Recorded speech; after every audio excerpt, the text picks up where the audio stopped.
Assalamualaikum warahmatullahi wabarakatuh. Waalaikumsalam Warahmatullahi warahmatullahi wabarakatuh. Waalaikumsalam warahmatullahi wabarakatuh. Waalaikumsalam warahmatullahi wabarakatuh. Yang terhormat Bapak Sofiullah sebagai dosen pengampu mata kuliah Ushul Fikih. Perkenalkan, di sini saya Atika Ayu Rahmadani menjadi moderator pada presentasi kali ini. Di sini saya bersama teman-teman saya akan mempresentasikan PPT yang berjudul Hadis sebagai sumber hukum Islam.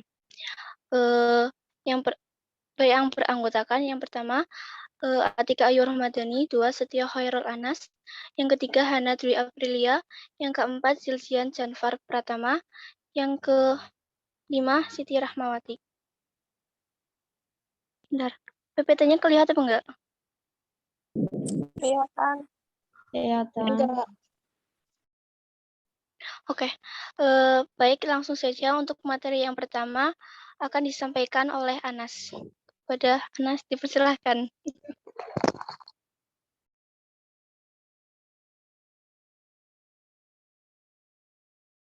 Anas.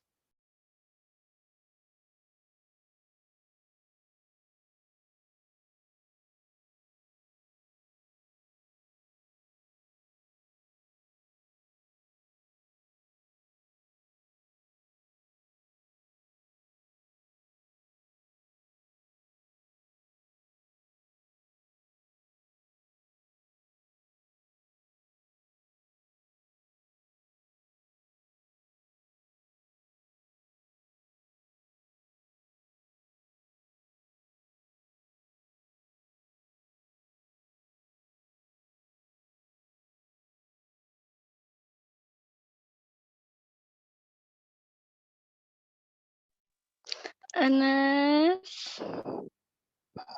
Ya Allah. Ya wis.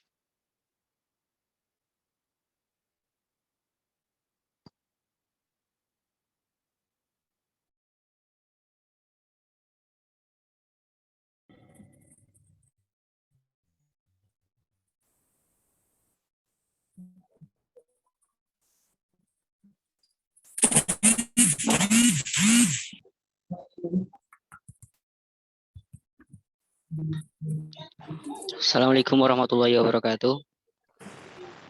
Waalaikumsalam warahmatullahi wabarakatuh. Waalaikumsalam warahmatullahi wabarakatuh. Hadis sebagai sumber hukum Islam. Pengertian hadis.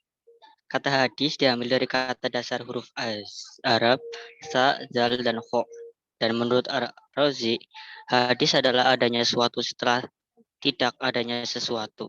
Hadis menurut ahli hadis adalah segala ucapan, perbuatan, dan keadaan Nabi Shallallahu Alaihi Wasallam. Menurut ahli usul hadis ialah segala perkataan, perbuatan, dan takrir Nabi yang bersangkutan dengan hukum. Apabila disebut hadis sebagai nama bagi ilmu atau ilmu hadis, maka takrifnya ialah sesuatu ilmu yang menerangkan segala yang dinukilkan atau yang disadarkan kepada Nabi atau kepada sahabat dan tabi'in, baik berupa perkataan ataupun perbuatan, takrir maupun sifat. Next. Macam-macam hadis. Yang pertama adalah hadis sahih. Pengertian hadis sahih merupakan hadis sahih menurut bahasa berarti hadis yang sah, hadis yang sehat atau hadis yang selamat. Hadis sahih merupakan hadis yang disandarkan kepada Nabi Muhammad SAW, sanadnya bersambung, perawinya yang adil, kuat ingatannya atau kecerdasannya, tidak ada cacat atau rusak. Yang B, syarat-syarat hadis sahih. Menurut ta'rif muhadisin, maka dapat difahami bahwa suatu hadis dapat dikatakan sahih apabila memenuhi 5 syarat, yaitu yang pertama adalah sanadnya bersambung, yang kedua perawinya bersifat adil, Yang ketiga, perawinya bersifat dabit. Yang keempat, tidak jagal atau syadz. Yang kelima, terhindar dari ilat atau cacat. Selanjutnya, pembagian hadis sahih. Yang pertama, hadis sahih li dzatih ialah hadis sahih dengan sendirinya. Artinya hadis sahih yang memiliki 5 syarat atau kriteria sebagaimana disebut pada persyaratan di atas. Yang kedua, hadis sahih li ghairih. Hadis li ghairih adalah hadis yang kedohihannya dibantu adanya keterangan lain. Hadis pada kategori ini pada mulanya memiliki kelemahan pada aspek kedabitannya, sehingga dianggap tidak memenuhi syarat untuk dikategorikan sebagai hadis yang sahih. Pemateri selanjutnya akan disampaikan oleh Mbak Rahma. Waktu dan tempat dipersilahkan.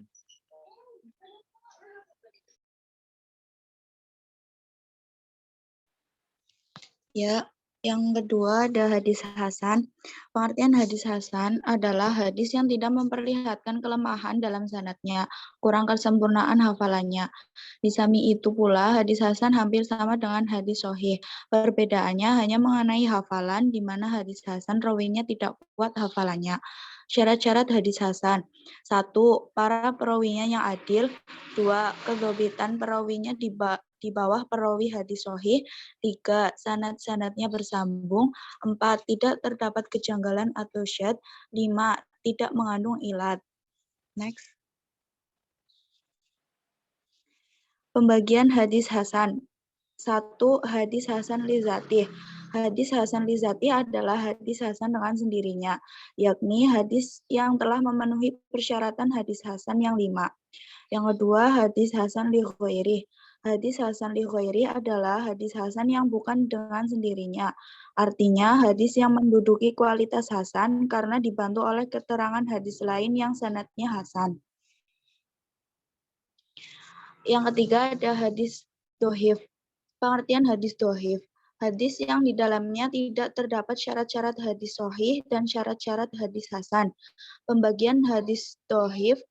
Yang pertama, dohif dari sudut sandaran matanya.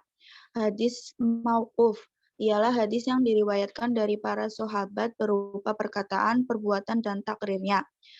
Yang kedua ada hadis maqtu, ialah hadis yang diriwayatkan dari tabi'in berupa perkataan, perbuatan, dan takrirnya.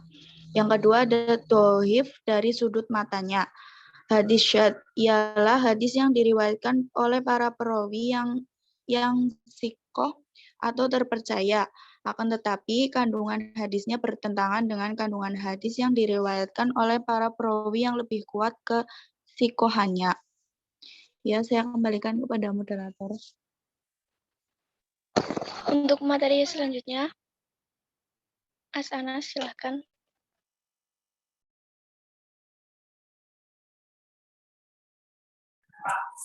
Ya, Assalamualaikum warahmatullahi wabarakatuh. Terima kasih kepada moderator. Di sini saya akan membacakan hadis daif dari salah satu sudutnya, baik sanad ataupun matan secara bergantian. Hadis maqlub ialah hadis yang terjadi mukhalafah atau menyalahkan hadis lain, disebabkan mendahulukan dan mengakhirkan. Hadis mudraf. Kata mudraf menurut bahasa artinya yang disisipkan. Secara etimologi, hadis mudraf ialah hadis yang di dalamnya terdapat sisipan atau tambahan. Hadis musahaf ialah hadis yang terdapat perbedaan dengan hadis yang diriwayatkan oleh siqah, karena di dalamnya terdapat beberapa huruf yang diubah. Yang C. Fungsi hadis dengan Al-Quran. Fungsi hadis terhadap Al-Quran yang paling pokok adalah sebagai bayan, yaitu umat manusia tidak akan memahami Al-Quran tanpa melalui hadis. Dalam konteks ini, penulis akan memberikan contoh serta gambaran tentang bagaimana Al-Hadis menjelaskan isi Al-Quran. Yang pertama, Al-Quran telah menghalalkan makanan yang baik-baik dan mengharamkan yang kotor-kotor. Tetapi di antara keduanya ada yang baik dan ada yang kotor. Itu ada terdapat beberapa hal yang tidak jelas atau syubhat yang samar-samar atau tidak nyata baik dan tidak nyata buruknya. Oleh sebab itu, Rasulullah SAW yang menetapkan mana yang baik dan mana yang buruk itu dengan istilah halal dan haramnya. 2. Al-Quran telah menghalalkan segala minuman yang tidak memabukkan dan mengharamkan segala minuman yang memabukkan. Kemudian Rasulullah SAW kembali menghalalkan segala sesuatu yang tidak memabukkan. Hadis riwayat Hamzah dari Aisyah terhadap Al-Quran sebagai bayan pemahaman, antara lain sebagai bayan takrir. Bayan takrir ialah al-hadis yang berfungsi menetapkan, memantapkan, dan mengokohkan apa yang telah ditetapkan Al-Quran sehingga maknanya tidak perlu dipertanyakan lagi. 2. Bayan tafsir. Bayan tafsir berarti menjelaskan yang maknanya samar, merinci ayat yang maknanya global, atau mengkhususkan ayat yang maknanya umum. Sunnah yang berfungsi bayan tafsir tersebut terdiri dari A. Tafsir al-mujmal, B. Tabyin al-mushtarak, C. Takhsis al-am, D. Bayan tabdila. Ya, saya kembalikan kepada moderator. Terima kasih. Untuk yang selanjutnya akan dipresentasikan oleh Mbak Hana. Dipersilakan. Baik, terima kasih. D. Kehujahan hadis. Imam Al-Syafi'i membagi prosedural ilmiah menetapkan dalil-dalil hukum dalam 5 tingkatan dengan urutan sebagai berikut. 1. Alkitab dan Al-Sunnah. Ditempatkannya Al-Sunnah sejajar dengan Alkitab karena Al-Sunnah merupakan penjelas bagi Alkitab, walau hadis ahad tidak senilai dengan Alkitab. 2. Ijma. Ditempuh dalam berbagai masalah yang tidak diperoleh dalilnya dari Alkitab dan Al-Sunnah. Ijma dalam hal ini ialah ijma'nya para fuqaha yang memiliki ilmu khusus. Ketiga, qaul atau pendapat. Sebagian sahabat yang diketahui tidak ada qaul lain yang menyelisihinya. Keempat, qaul-qaul sahabat yang bertentangan dengan qaul-qaul sahabat juga. Dalam hal ini, mengambil qaul yang paling kuat. Yang kelima, kias, yaitu menetapkan hukum suatu masalah dengan menyamakan atau mengkias hukum yang sudah ditetapkan oleh dalil-dalil di atas. Dalam kitabnya Ar-Risalah, Imam Syafi'i mengajukan sejumlah dalil yang membuktikan kehujahan Al-Sunnah. Hadis ahad Imam Syafi'i menerimanya, namun dengan syarat sebagai berikut. 1. Periwayatnya adalah orang yang dipercaya. 2. Periwayatnya berakal atau memahami apa yang diriwayatkan. 3. Periwayatnya dabit.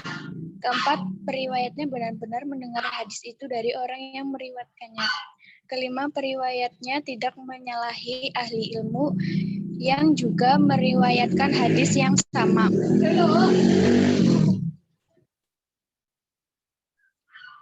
Adapun kedudukan hadis terhadap Al-Quran menurut Imam Syafi'i adalah sebagai berikut. 1. Menerangkan kemujmalan Al-Quran seperti menerangkan kemujmalan ayat sholat. 2. Menerangkan Al-Quran, yaitu yang dikehendaki khas. 3. Menerangkan fardu-fardu dari fardu-fardu yang telah ditetapkan Al-Quran. Dan yang keempat, menerangkan mana yang nasih dan mana yang mansuh dari ayat-ayat Al-Quran. Selanjutnya, saya serahkan kepada moderator.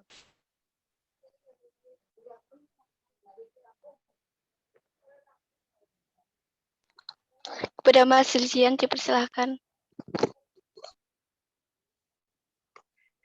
Oke, teman-teman semua. Nah, jadi ini dibuka sesi tanya jawab ya. Jadi dari kelompok kami menyediakan 3 pertanyaan, dan yang udah sering bertanya dimohon ngalah lah ya sama yang belum bertanya.